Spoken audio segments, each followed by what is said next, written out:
வணக்கம். நடந்தது என்ன நிகழ்ச்சிக்கு உங்களை வரவேற்பதில் மகிழ்ச்சி அடைகிறோம். வாடிவாசல் பிரச்சனை முடிந்தது. இப்போது நெடுவாசல் பிரச்சனை துவங்கியிருக்கிறது. இந்த இரண்டு போராட்டத்திலையுமே மாணவர்களின் எழுச்சியை பார்க்கும்போது ஒரு நியாயமான விஷயங்களுக்கு இந்த இளைய சமுதாயத்திற்கு ஒரு புரிந்துணர்வு இருக்கிறது என்பது தான் நாம் தெரிந்து கொள்ள வேண்டியிருக்கிறது. ஏற்கனவே கடந்த திராவிட முன்னேற்றக் கழக ஆட்சியில் தஞ்சை பகுதியில் மீத்தேன் எடுப்பதற்கான புரிந்துணர்வு ஒப்பந்தத்தை திராவிட முன்னேற்றக் கழகம் கையெழுத்திட்டது. பிறகு அதற்கு பலத்த எதிர்ப்பு கிளம்பியவுடன் தங்கள் தேர்தல் அறிக்கையிலேயே மீத்தேனை நாங்கள் எதிர்க்கிறோம் என்று திராவிட முன்னேற்றக் கழகம் பல்டி அடித்தது. இப்போது அந்த மீத்தேனின் மறு வடிவமாக ஹைட்ரோ கார்பன் என்பது வந்திருக்கிறது. இதை பற்றி சொல்லும்பொழுது மத்திய அரசு எப்பொழுதுமே கச்சா எண்ணெய்க்கு இறக்குமதியை நம்பிக்கொண்டிருக்க முடியுமா, நாம் தன்னிறைவு பெற வேண்டாமா என்கிறார்கள்.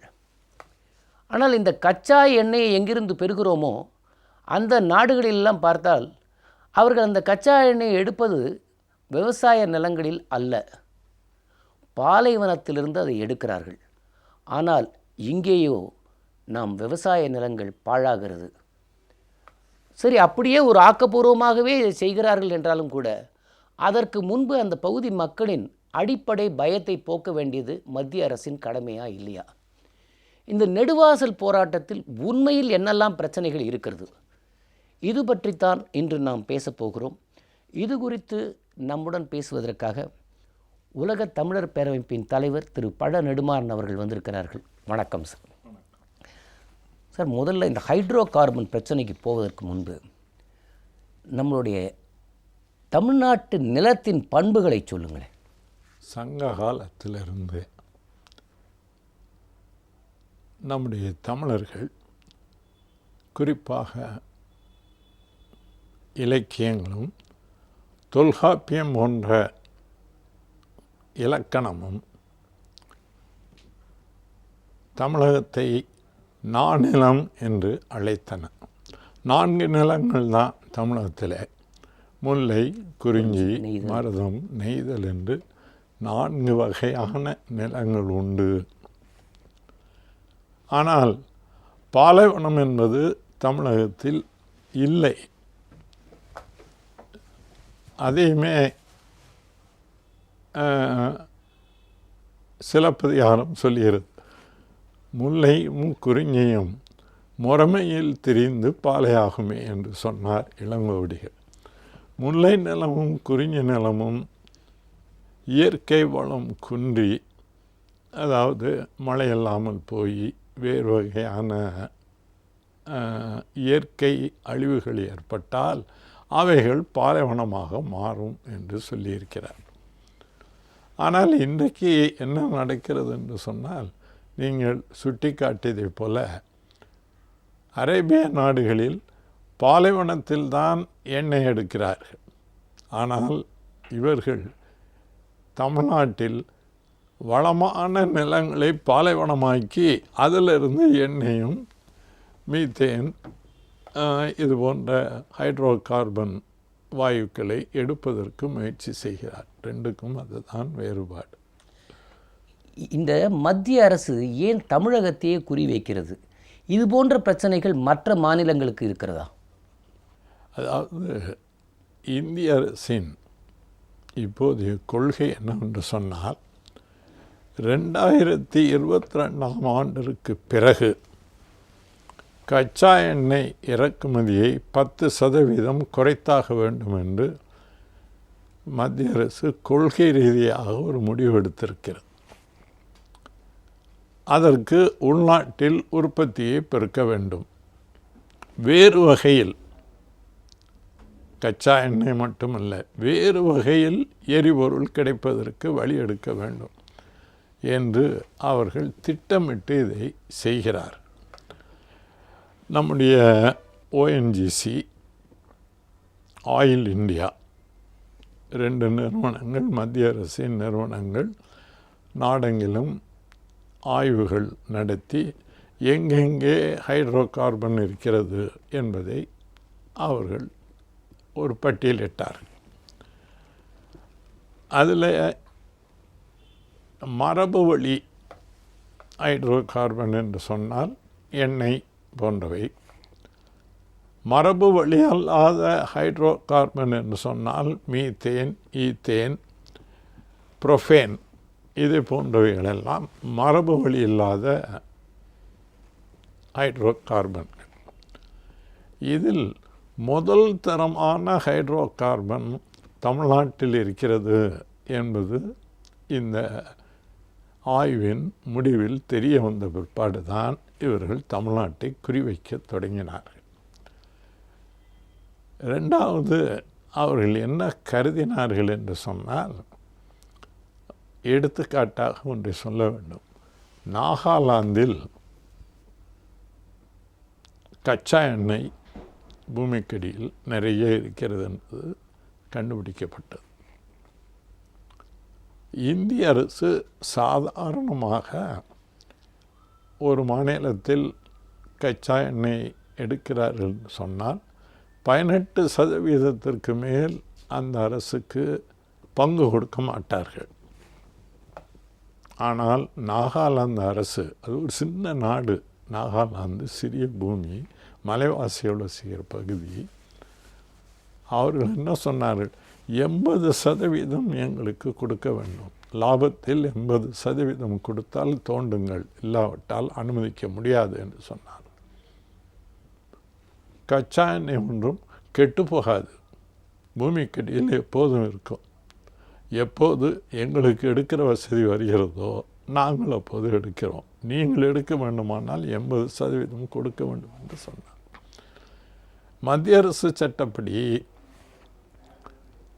பூமிக்கடியில் இருக்கக்கூடிய எதையும் தோண்டி எடுக்க வேண்டுமானால் மத்திய அரசின் அனுமதி வேண்டும். இம்மாநில அரசு செய்ய முடியும். ஆனாலும் நாகாலாந்து சட்டமன்றத்திலே தீர்மானம் போட்டார்கள், கொடுக்க முடியாது, 80% கொடுக்க வேண்டும் என்று கேட்டார். இன்னமும் எடுக்க முடியவில்லை. நாகாலாந்து மக்கள் அதை எதிர்த்து கடுமையாக போராடுவார்கள். ஏற்கனவே அவர்கள் தனிநாடு கேட்டு போராடி கொண்டிருக்கிறார்கள். ஆயுதம் தாங்கிய போராட்டம் ஏறத்தாழ 30 ஆண்டு காலமாக நடந்து கொண்டிருக்கிறது. ஆக நாகாலாந்து போன்ற மாநிலங்களில் செய்ய முடியாது. தமிழ்நாட்டு மக்கள் அதை போன்ற போராட்டங்களுக்கு வரமாட்டார்கள், அப்பாவிகள், ஏமாளிகள். இங்கே நாம் சுலபமாக அதை செய்துவிடலாம் என்று நினைத்து மத்திய அரசு இதில் தீவிரமாக இறங்கி இருக்கிறது. ஆனால் எதிர்பாராத விதமாக நீங்கள் சொன்னது போல மாணவர்கள் கொதித்தெழுந்து தமிழ்நாட்டின் பண்பாட்டை காப்பதற்காக சென்னையிலிருந்து குமரிமுனை வரை எல்லா ஊர்களிலும் மாணவர்களும் இளைஞர்களும் கொதித்தெழுந்து சல்லிக்கட்டுக்காக நடத்திய போராட்டம் என்பது எல்லா மக்களையும் விழிப்படைய வைத்து விட்டது. இன்றைக்கு தமிழகம் பூராவும் இருக்கக்கூடிய மக்கள், கிராமப்புற மக்களாக இருந்தாலும் சரி, அவர்களெல்லாம் தங்கள் தங்கள் பகுதியில் உள்ள இயற்கை வளங்களை காக்க வேண்டுமானால் நாம் ஒன்றுபட்டு போராட வேண்டும் என்ற உணர்வை மாணவர்களின் போராட்டம் அவர்களுக்கு ஊட்டிவிட்டது. எனவே தான் இந்திய அரசு போட்ட கணக்கு இங்கே தப்பாகிவிட்டது. இந்த ஹைட்ரோ கார்பன் என்பது மீத்தேன் விவகாரத்தின் மறு வடிவமா? ஹைட்ரோ கார்பன் என்பது அணுக்களின் தொகுப்பு.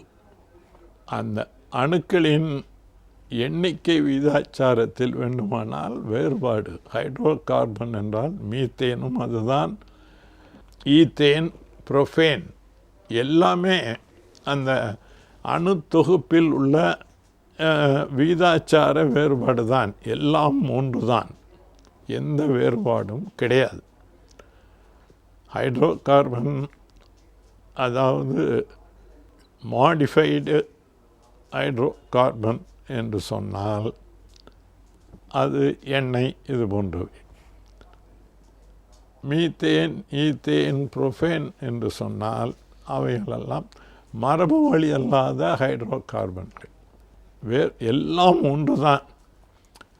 இது எப்படி உருவாகிறது? பல கோடிக்கணக்கான ஆண்டுகளுக்கு முன்னால் ஏதாவது பூகம்பம் போன்ற அழிவுகள் நேர்ந்து ஏராளமான மரங்கள் செடி கொடிகள் எல்லாம் புதைந்து போகின்றன. கோடிக்கணக்கான ஆண்டுகளில் அவைகள் மக்கி மக்கி நிலக்கரியாக மாறுகின்றன. நிலக்கரிகளின் இடுக்கிலே எண்ணெய் கிடைக்கிறது. அதே போல் ஹைட்ரோ கார்பன்களும் அந்த நிலக்கரியின் இடுக்கிலே உருவாகிறது. பல ஆயிரக்கணக்கான கோடி ஆண்டுகளுக்கு முன்னால் புதையுண்டு போன தாவரங்களின் மாற்றம்தான் இந்த ஹைட்ரோ கார்பன் மற்றவை எல்லாம். அப்படியானால் இந்த விவகாரத்தில் பார்த்திங்கன்னா மத்திய அரசு நிறுவனத்தை இங்கே கொண்டு வந்தது திராவிட முன்னேற்றக் கழகம். ஒரு புரிந்துணர்வு ஒப்பந்தத்தை திராவிட முன்னேற்றக் கழக காலத்தில் தான் முதலில் தஞ்சையில் போடப்பட்டது. தஞ்சையில் பலத்த எதிர்ப்பு கிளம்பியவுடன் ஏதோ இவர்கள் அந்த கையெழுத்தே போடாத மாதிரி தேர்தல் அறிக்கையிலேயே நாங்கள் அதை எதிர்க்கிறோம் என்று சொல்லிவிட்டு இப்பொழுது பார்த்தால் மத்திய எரிசக்தி அமைச்சரிடம் போய் திராவிட முன்னேற்றக் கழக எம்பிக்கள் இதை நெடுவாசலில் ஹைட்ரோ கார்பன் எடுக்கக்கூடாது என்று மனு கொடுக்கிறார்கள். இந்த முரண்பாட்டை எல்லாம் நீங்கள் எப்படி பார்க்கிறீர்கள்? வழக்கமான முரண்பாடு தான். அவர்களுக்கு ஒன்றும் இது புதிதல்ல. எல்லா பிரச்சனைகளிலும் இதுதான். மீத்தேன் எடுப்பதற்கு தி கிரேட் ஈஸ்டர்ன் எனர்ஜி கார்ப்பரேஷன் அது எடுப்பதற்கு அனுமதி கொடுப்பதில் கையெழுத்து போட்டது திமுக அரசு தான். அதில் சந்தேகமே கிடையாது. ஆதாரபூர்வமாக நிரூபிக்கப்பட்ட ஒன்று. இப்போது அவர்கள் அதை எதிர்க்கிறார்கள் என்று சொன்னால் காரணம் அந்த பகுதி மக்களின் கடுமையான போராட்டம். மீத்தேனுக்கு எதிராக, அதாவது மீத்தேன் எரிவாயு எடுப்பதானால் திருவாரூர், நாகை, தஞ்சை 3 மாவட்டங்களிலும் 24 தாலுகாக்கள் அதனால் பாதிக்கப்படும். ஆகவே இந்த பகுதி மக்கள் முதலில் விவரம் புரியாமல் இருந்தார்கள்.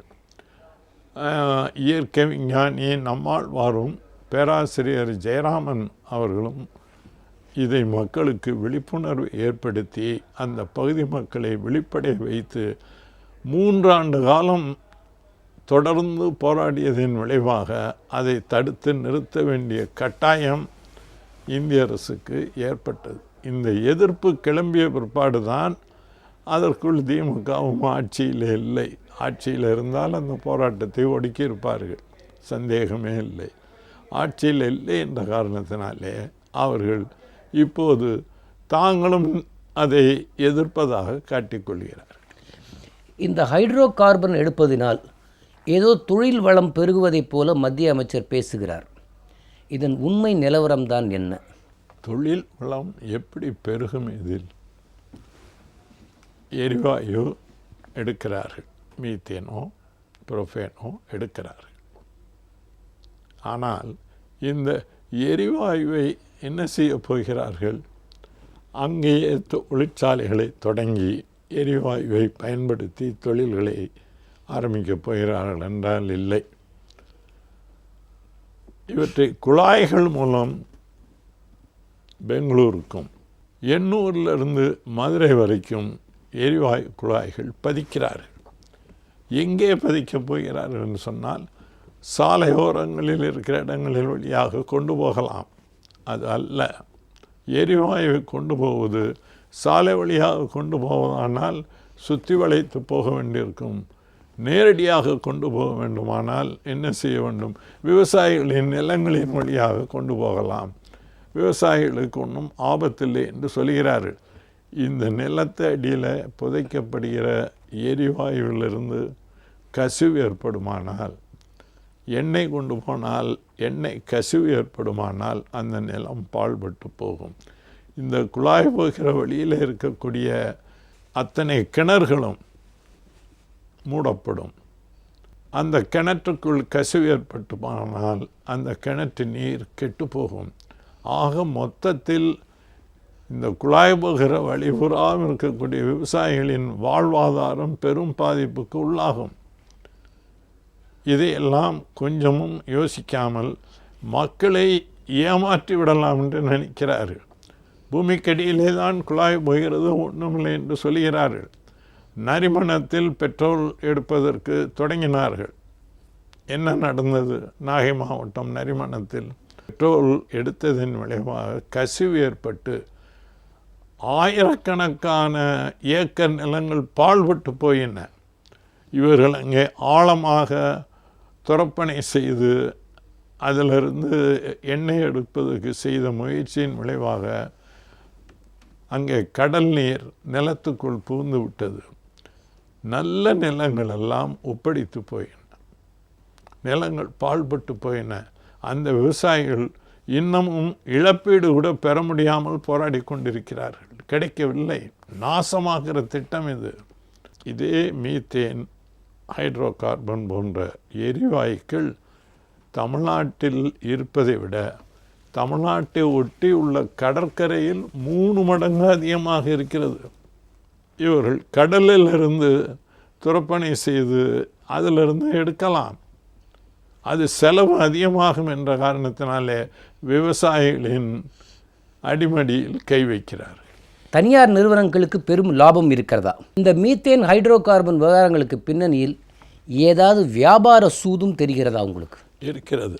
அதாவது எரிவாயு ஹைட்ரோ கார்பன் எடுப்பதற்கு இந்த கிரேட் ஈஸ்டர்ன் கார்ப்பரேஷன் என்ற அந்நிய நிறுவனம் முன்வந்திருக்கிறது.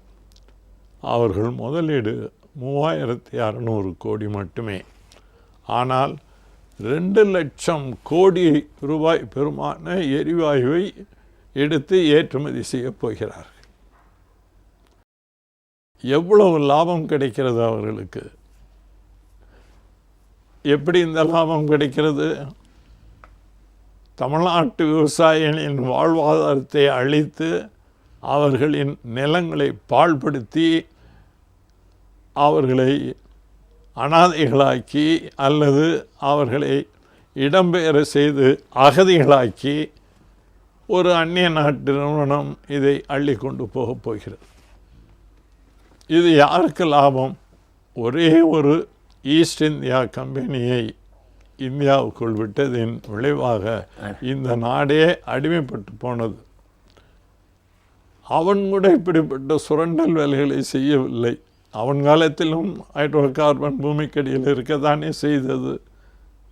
அவன் கூட செய்யாத ஒன்றை சுதந்திர நாட்டில் ஒரு அரசு செய்வதற்கு முன்வந்து தன்னுடைய சொந்த நாட்டு மக்களின் எதிர்காலத்தையே அழிக்கிற ஒரு செயலை சுதந்திர நாட்டின் அரசு செய்யலாமா என்பதுதான் மக்களின் கேள்வி.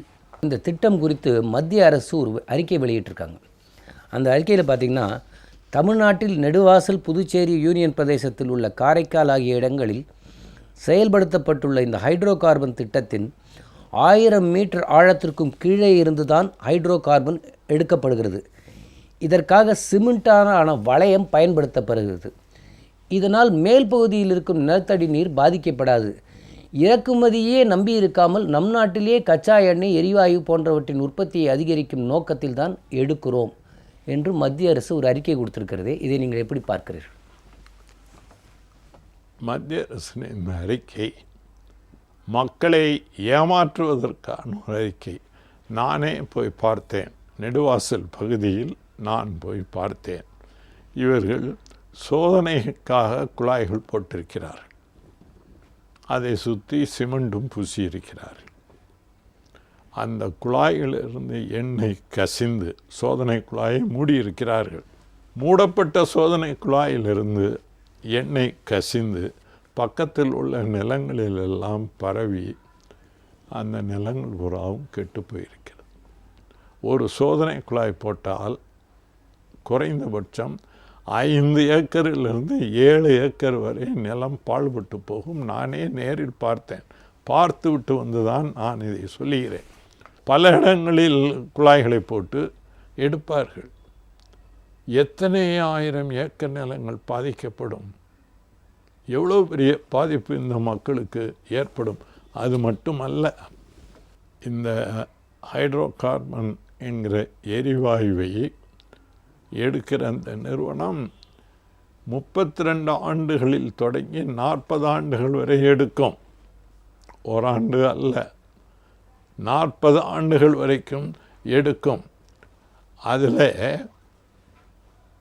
ஹைட்ராலிக் ஃப்ராக்சரிங், நீரியல் விரிசல் என்ற முறையில் அதை எடுப்பார்கள். எப்படி என்று சொன்னால், நிலத்தில் 2000 அடி வரைக்கும் குழாய் பதிப்பார்கள். அந்த குழாயிலிருந்து பல பக்கங்களிலும் பல கிலோமீட்டர்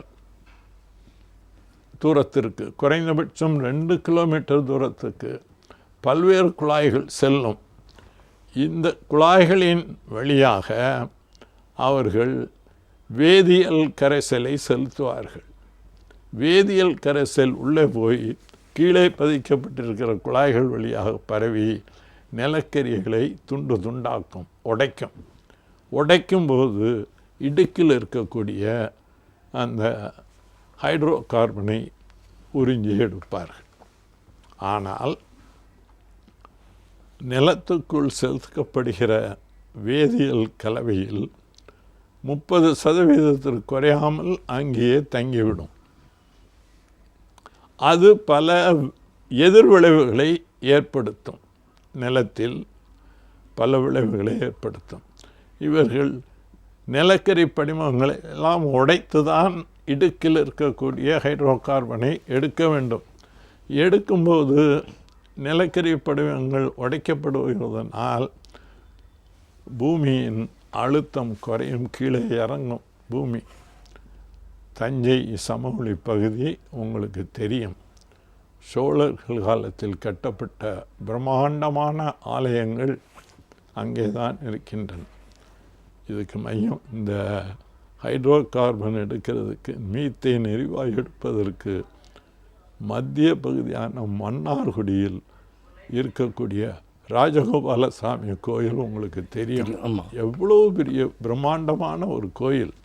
அந்த கோயில் கீழே இறங்கினால் கோபுரங்கள் சாயும், மண்டபங்கள் இடிந்து விடும், வீடுகள் என்ன ஆகும்? அவ்வளோ பெரிய கோயிலுக்கே இந்த கதி ஏற்படுமானால் வீடுகள், கடைகள் மற்றும் கட்டடங்கள் எல்லாமே சரிந்து விழும். மக்கள் அகதிகளாக ஊரை விட்டு பெயர்ந்து போகக்கூடிய ஒரு நிலைமை ஏற்படும் என்பது கூட கொஞ்சம் கூட புரிந்து கொள்ளாமல், மக்களை பற்றிய கவலையே இல்லாமல், இதன் விளைவுகளை பற்றியும் கவலை. இன்னொன்று என்ன நடக்கும்? அங்கிருந்து கடல் 20 கிலோமீட்டர் 30 கிலோமீட்டர் தொலைவில் தான் இருக்கிறது. உள்ளே இருந்து நீரை நீங்கள் வெளியே எடுத்தால் கடல் நீர் உள்ளே புகுந்துவிடும். ஆக நிலத்தடி நீர் பூராகவும் உப்பாகிவிடும். இவர்கள் வெளியேற்றுகிற நீர் இருக்க, அதை உறிஞ்சி வெளியேற்றுகிறார்கள். அதில் வேதியியல் கலவை கலந்த நீர் கடல் நீரை விட 5 மடங்கு உப்பாக அந்த நீர் இருக்கும். அந்த வெளியேற்றுகிற நீரை இவர்கள் என்ன செய்ய போகிறார்கள்? ஏற்கனவே விவசாயத்துக்கு பயன்படுகிற ஓடைகள், கால்வாய்கள் வழியாக அந்த தண்ணீரை வெளியேற்றுவார்கள். வெளியேற்றினால் என்னாகும்? அந்த தண்ணீர் பாய்ந்தோடுகிற கால்வாய்களும் பக்கத்தில் இருக்கக்கூடிய வயல்வெளிகளும் உப்படித்து போய் ஒன்றுக்கும் பயன்படாத நிலங்களாக மாறிப்போம். மொத்தத்தில் வளமான நஞ்சை நிலங்கள் நிறைந்த தஞ்சை பகுதியை, மருத நிலத்தை பாலைவனமாக்குற முயற்சி. இதைத்தான் இளங்கோவடிகள் சொன்னார். முல்லையும் குறிஞ்சியும் முறைமையில் தெரிந்து பாலையாகும் என்று முல்லையும் குறிஞ்சியும் சொன்னார். இவர்கள் மருதத்தையே பாலையாகிற முயற்சியில் ஈடுபட்டிருக்கிறார். இதனால் என்னெல்லாம் உடல் பாதிப்பு ஏற்பட வாய்ப்பு இருக்கு? அதுவும் இருக்கிறது. அதாவது இந்த நிலத்திலிருந்து வெளியேற்றப்படுகிற நீர், குடிநீர், கிணறுகள், குளங்கள் மற்றவற்றையெல்லாம் இது ஊடுருவி செல்லுமானால் இதன் விளைவாக புற்றுநோய், மரபணு மாற்ற கோளாறுகள், தோல் நோய், கண் பார்வை இழப்பு, எதிர்காலம் பிறக்கப் போகிற சந்ததிகள் உடல் குறையுடன் பிறக்கக்கூடிய நிலைமை, கை போய் கால் இல்லாமல், கண் இல்லாமல், இது போன்ற உடல் குறையுடன் பிறக்கக்கூடிய நிலைமைகள் எல்லாம் ஏற்படும். எல்லாவற்றுக்கும் மேக இந்த தண்ணீர் மனிதர்களை மலடாக்கும் தன்மை படைத்தது. எதிர்கால தலைமுறையே உருவாகாமல் தடுக்கும் அபாயமும் இதில் மறைந்திருக்கிறது. மீத்தேன் திட்டம் கூடாது என்று கூறிய காரணங்கள் இந்த ஹைட்ரோ கார்பன் விவகாரத்திற்கும் பொருந்தும் இல்லையா? மீத்தேனுக்கு எதிர்ப்பு கிளம்பியவுடன் அன்றைக்கு முதல்வராக இருந்த ஜெயலலிதா அம்மையார் அவர்கள் நிபுணர் குழுவை அமைத்து இதை விசாரிக்க வேண்டும் என்று உத்தரவிட்டார். அவர்கள் எல்லா இடத்திலையும் சுற்றி வந்து ஒரு அறிக்கையை சமர்ப்பித்து மீத்தேன் எரிவாயு எடுப்பதால் என்னென்ன கேடுகள் விளையும் என்று அந்த அறிக்கையில் சொல்லப்பட்டிருக்கிறது. அந்த அறிக்கையில் சொல்லப்பட்டிருப்பது இன்றைக்கு நெடுவாசலுக்கும் பொருந்தும். இன்னும் இந்த படுகையில் இருக்கக்கூடிய எந்த பகுதியாக இருந்தாலும் அங்கேயும் அந்த அறிக்கையில் சொல்லப்பட்டிருக்கிற மக்களுக்கு வரக்கூடிய கேடுகள், நிலத்துக்கு வரக்கூடிய கேடுகள் எல்லாமும் அந்த அறிக்கையில் சொல்லப்பட்டது எல்லாவற்றுக்கும் பொருந்தும். அந்த அறிக்கையை சொன்ன பிற்பாடும் கூட இந்த முயற்சியை தொடர்வது என்பது சரியல்ல. சரி, அப்படியே இந்த திட்டத்தினால் நன்மை இருப்பதாக வைத்து கொண்டால் கூட அதை செய்து களத்தில் இறங்குவதற்கு முன்பு மத்திய அரசு மக்களின் பயத்தை போக்க அவர்களுக்கு சரியான விளக்கத்தை அளிக்க வேண்டிய பொறுப்பு மத்திய அரசுக்கு இருக்கிறதா இல்லையா?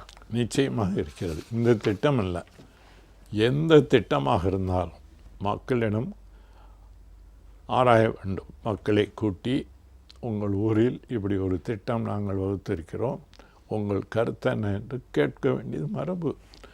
ஆங்கிலேயர் ஆண்ட காலத்தில் கூட அதை அவர்கள் கேட்டுக்கொண்டு தானே செய்தார்கள். அந்நியனான ஆங்கிலேயன் நம்மை அடிமைப்படுத்தி ஆள்வதற்கு வந்தவன் கூட திட்டங்கள்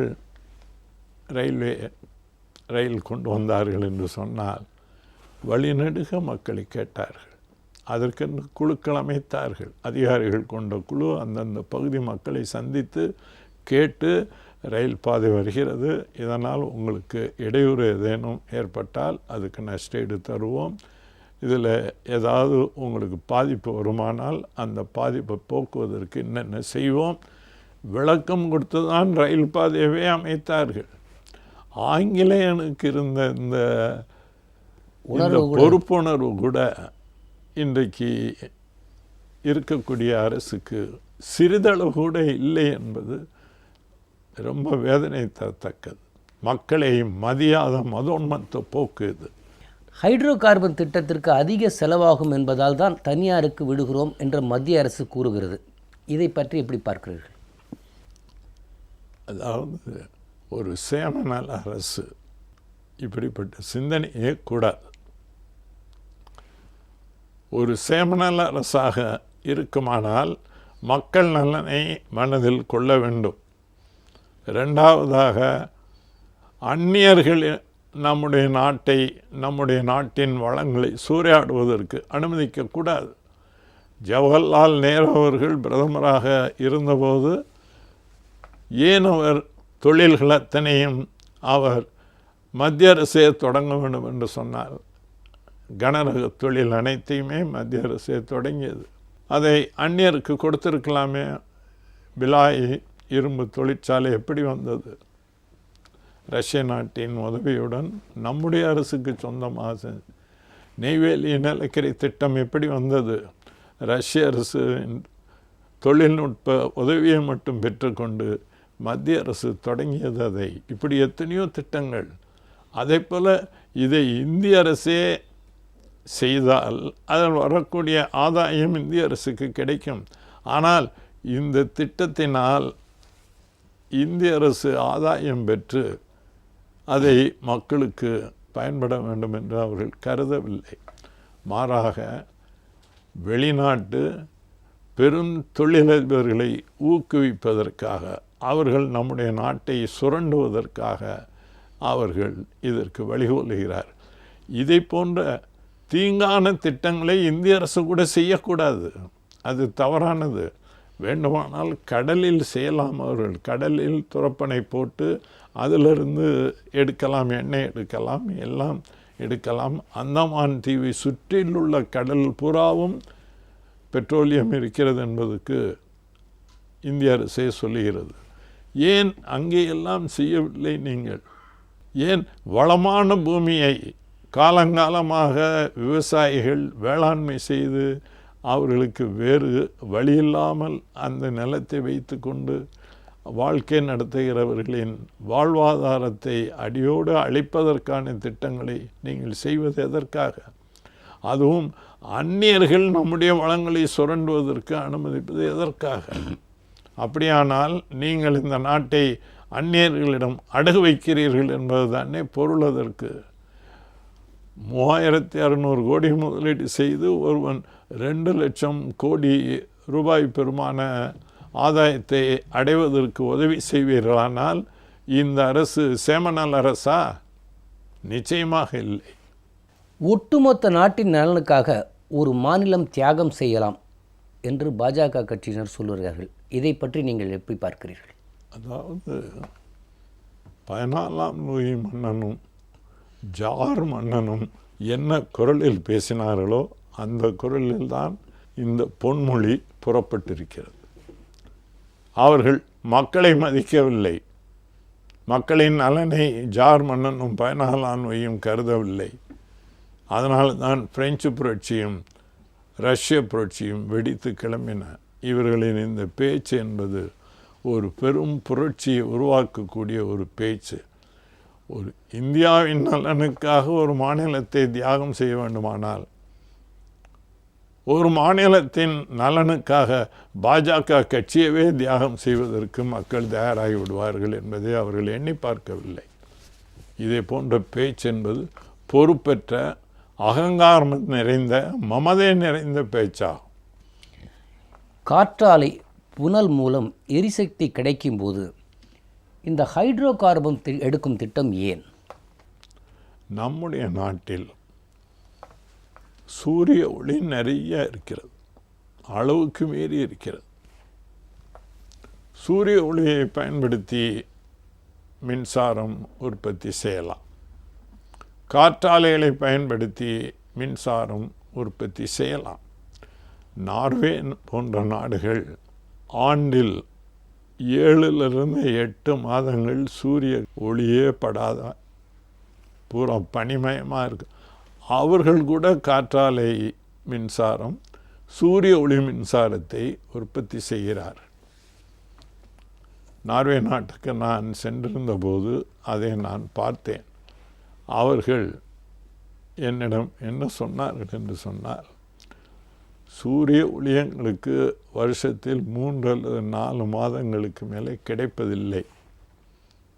ஆனால் உங்கள் நாட்டில் ஆண்டு பூராவும் சூரிய ஒளி கிடைக்கிறது. அதை கொஞ்சம் கூட பயன்படுத்தாமல் நீங்கள் வீணாக்குகிறீர்களே என்று சொன்னார். சூரிய ஒளியில் மின்சாரம் உற்பத்தி செய்தால் நாடு பூராவும் செய்யலாம். ஒவ்வொரு வீட்டின் மேலேயும் சூரிய ஒளி மின்சாரத்தை பொருத்தலாம். ஒவ்வொரு தொழிற்சாலையிலும் சூரிய ஒளி மின்சாரத்தை ஏற்பாடு செய்யலாம். காற்றாலை மின்சாரம் என்பது நம்முடைய தமிழ்நாட்டின் பல்வேறு பகுதிகளில் இருக்கிறது. குமரி மாவட்டத்திலும், திருநெல்வேலி மாவட்டத்திலும், கோயம்புத்தூரில், பாலக்காடு கணவாய்க்கு அருகிலும் ஏராளமான காற்றாலை மின்சாரம் உற்பத்தி செய்வதற்கான வாய்ப்புகள் இருக்கின்றன. முழுமையாக நாம் அதை பயன்படுத்தவில்லை. சூரிய ஒளி மின்சாரம் தமிழ்நாட்டை பொறுத்தவரை மட்டுமல்ல, இந்தியாபுராவும் தாராளமாக நாம் மின்சாரத்தை மற்ற நாடுகளுக்கு வழங்குவதற்கு அளவு கூட மின்சாரத்தை உற்பத்தி செய்ய முடியும். இவ்வளவு செலவு செய்ய வேண்டியதில்லை, செலவும் குறைவு. ஆனால் அவர்களுக்கெல்லாம் அதில் கண்ணோட்டம் இல்லை. காரணம் என்ன? உலகமயமாக்கல் கொள்கையை முன்னால் இருந்த காங்கிரஸ் அரசும் ஏற்றுக்கொண்டது, இந்த அரசும் அது ஏற்றுக்கொண்டிருக்கிறது. எனவே உலகமயமாக்கல் கொள்கைப்படி அந்நிய பெருமுதலாளித்துவம் நம்முடைய நாட்டை சுரண்டுவதற்கு அனுமதிப்பதுதான் இவர்களின் நோக்கம். தமிழக அரசின் சுற்றுச்சூழல் துறை இந்த ஹைட்ரோ கார்பன் எடுப்பதற்கு அனுமதி அளிக்கவில்லை. நெடுவாசல் விவசாயிகள் முதலமைச்சரை சந்தித்த போது, உங்களை பாதிக்கும் இந்த திட்டத்திற்கு கண்டிப்பாக தமிழக அரசு அனுமதி அளிக்காது என்று சொல்லிவிட்டார்கள். அதற்கு பிறகும் இன்னும் போராட்டம் தொடர்கிறது. மாநில அரசு அறிவித்த பின்பும் போராட்டம் தொடர்வது சரியா, அல்லது வேறு ஏதாவது சக்திகள் இருக்கிறதா? மாநில அரசு கையில் இதற்கான அதிகாரம் கிடையாது. இந்த திட்டத்தை உடனடியாக தடுத்து நிறுத்துகிற அதிகாரம் மத்திய அரசின் கையில் தான் இருக்கிறது. தமிழக முதலமைச்சர் டெல்லியில் போய் பிரதமர் மோடியிடம் கோரிக்கையை வலியுறுத்தியிருக்கிறார். மோடி அரசு தான் இதற்கான உத்தரவை போட முடியும். எனவே தான் அந்த மக்கள் தங்களுடைய போராட்டத்தை தொடர்ந்து நடத்துகிறார்கள். மோடி அரசு இதற்கான வாக்குறுதியை கொடுக்க வேண்டும். மக்களின் போராட்டம் தொடர்வதற்கு முக்கியமான காரணம், இங்கே இருக்கக்கூடிய பாஜக தலைவர்கள் பேசுவதெல்லாம் இந்த திட்டம் நல்ல திட்டம், வேண்டுமென்றே இந்த திட்டத்தை சிலர் அதை குழப்புகிறார்கள் மக்களை என்று தான் சொல்கிறார்களே தவிர, நாங்களும் மோடி அரசிடம் சென்று இதை வலியுறுத்தி இந்த திட்டத்தை நிறுத்துவதற்கு நாங்களும் முற்படுகிறோம் என்று அவர்கள் சொல்லவில்லை. இந்தியாவின் நலனுக்காக ஒரு மாநிலத்தை பலி கொடுக்கலாம் என்று அவர்கள் சொல்வார்களானால், இந்த திட்டத்தை உறுதியாக நிறைவேற்றியே தீர்வோம் என்பதுதான் அதற்கு பொருள்.